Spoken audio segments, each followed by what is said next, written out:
Class 11-এ এই ধরনের অঙ্ক হামেশাই দেখতে পাওয়া যায় ফার্স্ট সেমিস্টারে। ফার্স্ট সেমিস্টারে এই ধরনের অঙ্ক অনেকগুলোই আসে। যেমন এই অঙ্কটা F of X plus Y equal to F of X into F of Y হয়, এফ অফ 3 ইজিক্যাল টু 5 হয়, এফ ড্যাশ 0 ইজিক্যাল টু 3 হয়। তবে এফ ড্যাশ 3-র মানটা কত? ড্যাশ মানে তোমরা বুঝতেই পারছো, এখানে এফ ড্যাশ 3 কথাবার্তা হচ্ছে derivative of the function F at the value of X equal to 3, এটাই বলতে চেয়েছে। তাহলে কী করে বের করবো এই ভ্যালুটা? তো বের করার জন্য দেখো এফ ড্যাশ 3 মানে আমরা কি জানি, limit of h tending to 0 f of 3 plus h minus f of 3 by h, limit of h tending to 0 এই জিনিসটাকে কাজে লাগাচ্ছে। তাহলে f of 3 plus h মানে এখানে যদি বসে f of 3 into f of h, এখানে সেটাই করবো, f of 3 into f of h minus f of 3 by h,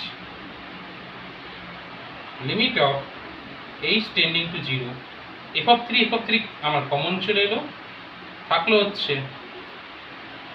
আরেকবার লিমিট লিখে নিচ্ছি, এখানে যদিও আবার লিমিটের কোনো কাজ নাই, এটা কমনে বাইরে বের করে নিলাম f of 3টা, limit of h tending to 0 fh minus f of 3টা কমন যাওয়ার জন্য শুধু 1 পড়ে আছে এবং বাই h। f of 3 এর ভ্যালুটা কত দেখো, f of 3 এর ভ্যালু হচ্ছে 5, f of 3 এর ভ্যালু হচ্ছে 5 এবং এটা মানেই তো f ড্যাশ 0, তাই না? আমরা f ড্যাশ 0 মানে কি, limit of h tends to 0 f of h minus 1 by h, এবং f ড্যাশ 0 এর ভ্যালু কত দেওয়া হয়েছে দেখো 3, তাহলে 5 ইন্টু 3, দ্যাট মিনস এটা অ্যান্সার হচ্ছে 15। তোমাদের এক কথায় বলে রাখি যে শর্টকাট তোমাদের খুব কম টাইমে এই f ড্যাশ 3 বের করতে হয়, কখনো f ড্যাশ 3 বা f ড্যাশ 4 তোমরা সবসময়ের জন্য চাইবে f3 ইন্টু এফ ড্যাশ 0, এই দুটোর ভ্যালু গুণ করে দিলেই তোমার কিন্তু এই ভ্যালুটা পাওয়া যায়, মনে রাখবে? ঠিক আছে, নেক্সট দেখো এই ধরনের অঙ্ক কিন্তু পরীক্ষায় আসে।